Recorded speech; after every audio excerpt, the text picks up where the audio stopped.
Hello viewers, আমি jasmine. এই মুহূর্তে আপনারা সবাই কানেক্টেড আছেন জেসমিনস বেবি কেয়ার টক ইউটিউব চ্যানেলটির সাথে।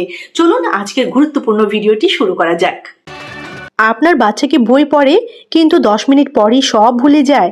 পরীক্ষার হলে গিয়ে কি মনে পড়ে না? বারবার পড়েও কেন মনে থাকে না? ভাবুন তো, যদি আপনার সন্তান একবার পড়েই 80 থেকে 90% মনে রাখতে পারে। আজকের ভিডিওটিতে আমি আপনাদের এমন একটি আলটিমেট মেমোরি হ্যাক শিখাবো যা ব্যবহার করেছেন বিশ্বের সেরা মস্তিষ্কেরা। গবেষণায় প্রমাণিত, সাইকোলজিক্যালি টেস্টেড এবং বাস্তবে কাজ করে। আজকের ভিডিওর শেষে আপনি জানবেন কেন বাচ্চারা ভুলে যায়, কিভাবে ব্রেন তথ্য ধরে রাখে, 7টি সায়েন্টিফিক টেকনিক। প্যারেন্ট হিসেবে আপনি কি করবেন? ভিডিওটা শেষ পর্যন্ত দেখবেন, কারণ শেষের সিক্রেট টেকনিক আপনার ধারণাই বদলে দেবে। প্রথমেই চলুন জানি কেন আমরা ভুলে যাই। জার্মান সাইকোলজিস্ট হারম্যান এভিনগাস একটি বিখ্যাত গবেষণা করেছিলেন, ফরগেটিং কার্ভ। তিনি দেখিয়েছিলেন 1 ঘন্টার মধ্যে আমরা 50% ভুলে যাই, 24 ঘন্টার মধ্যে 70% ভুলে যাই। কেন? কারণ ব্রেন প্যাসিভ রিডিং পছন্দ করে না। শুধু চোখ বুলিয়ে গেলে ব্রেন ভাবে এটা গুরুত্বপূর্ণ না। ব্রেন 3 ভাবে তথ্য ধরে রাখে: অ্যাটেনশন, ইমোশন, রিপিটেশন। যেখানে আবেগ নেই সেখানে স্মৃতি থাকে না।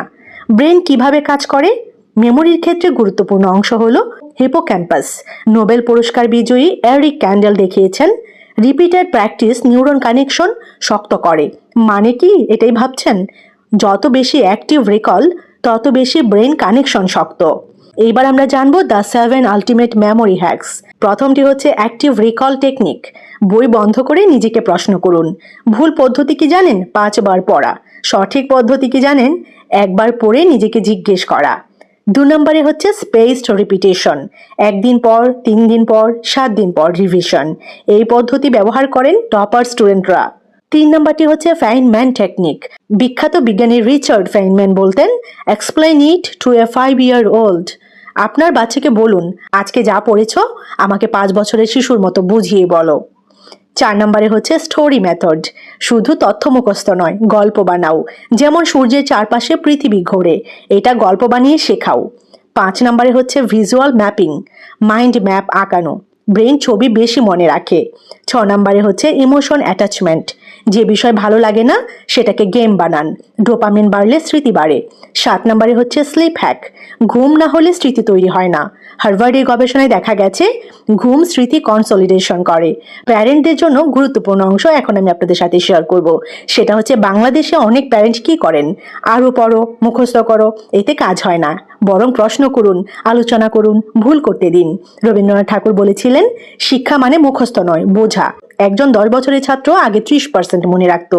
অ্যাক্টিভ রিকল শুরু করা 30 দিনে 85% রিটেনশন। টিচ বিফোর স্লিপ, ঘুমানোর আগে 5 মিনিট রিভিশন। এই সময় ব্রেন লং টার্ম মেমোরি তৈরি করে। মনে রাখবেন, বুদ্ধিমান বাচ্চা জন্মায় না, তৈরি হয়। আজ থেকে বেশি পড়া নয়, সঠিকভাবে পড়া। আপনার সন্তান যদি একবার পড়েই মনে রাখতে পারে, তাহলে সে শুধু পরীক্ষায় নয়, জীবনে জিতবে। অবশ্যই আমি বলবো, যদি আপনার কাছে ভিডিওটি ইনফরমেটিভ মনে হয় একটি লাইক করে দিবেন।